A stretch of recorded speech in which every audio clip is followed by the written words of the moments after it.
সুপ্রিয় দর্শক, আমরা বর্তমানে পিঠাকুমারী একটা স্থানে আছি। এটা হচ্ছে পীরগাছা থানা, রংপুর বিভাগের মধ্যে একটি জমিদার বাড়ি। এটা অনেক পুরানো নিদর্শনা।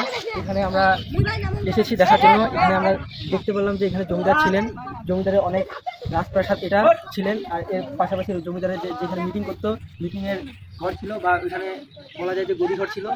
এখানে আমরা অনেক আগের একটা গাছ দেখতে পাচ্ছি। এখানে যতগুলো গাছ দেখা যাচ্ছে তার মধ্যে এই গাছটি হচ্ছে অনেক পুরনো গাছ আর কি। এটা অনেক পুরনো গাছ। এটার নাম এখন ঠিক বলতে পারছি না, কিন্তু অনেকে এখানে স্থানীয় লোকরা ঠিক বলতে পারে না যে এটা কিসের গাছ। কিন্তু আমরা এটাকে বলতে পারি যে এটা কাঠ গোলাপের গাছ মনে হচ্ছে। শিওর আমরা না যে এটা কিসের গাছ। তো এটা হচ্ছে ব্রিটিশ আমল থেকে 1300 খ্রিস্টাব্দে, যখন ব্রিটিশ আমল ছিল, ব্রিটিশ আমলের এই জমিদার বাড়ি। এই যে রাজার আমলে যখন আমাদের এখন বর্তমানে যে গ্যাস বা মোটর ব্যবহার করি, যেটা আমাদের জল বা পানি খাওয়ার কাজে ব্যবহৃত হয়, আগে কিন্তু সেটা ছিল না। আগে কুয়োর ব্যবহার হতো। এখন তো কুয়োর আমাদের মাঝে দেখা যায় না, কিন্তু আগে রাজাবাসারা এই যে কুয়োতে পানি খেতেন আর কি। এটা হচ্ছে সেই রাধাকৃষ্ণ 1341 সালে কুয়ো। তাহলে আমরা বলতেই পারি যে এটা ব্রিটিশ আমলের কুয়ো ছিল, বা এই রাজার বাড়িটা ছিল ব্রিটিশ আমলের। এই যে কুয়োটা এখন যদিও এখন সচল নাই, এখন বিকল হয়ে আছে, এখানে ভর্তি হয়ে গেছে আর কি।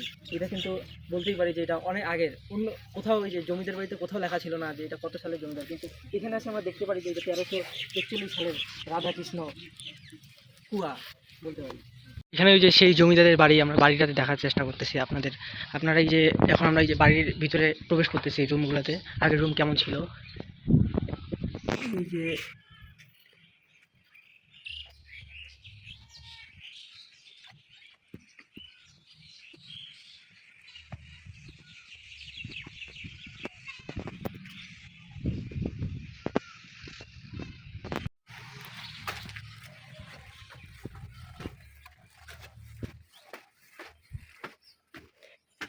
এই যে আগের দিনের সিঁড়ি, এগুলো দিয়ে রাজারা তাদের উপরে উঠতেন ছাদে। এই যে তাদের ছাদ।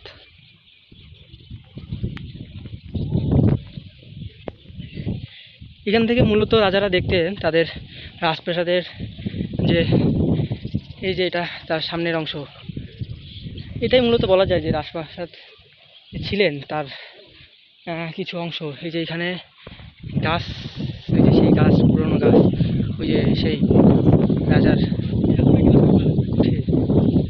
আর ওই পাশটাতে কিছু রাজারা সে সময় পূজা যে করতেন, তার মন্দিরটা এখন আর আগের মতো সচ্ছল নেই, ওটা পুরো অবিকল হয়ে গেছে। তো সেই জন্য আর আমরা সেই মন্দিরটাকে আর দেখাইতে পারলাম না যদিও। তো এই হচ্ছে রাজপ্রাসাদ। আমরা একটু আগে যেটা বলছিলাম যে এখানে একটা জমিদারদের এখানে গদিঘর বলে একটা কথা বলছিলাম। আমরা আনুমানিকভাবে ধারণা করছি যে এটাই হচ্ছে সেই গদিঘর ছিলেন। এখানে আমরা বিশেষ কারণে এটা মনে করার কারণ ওরকম বিশেষ কিছু কারণ নাই।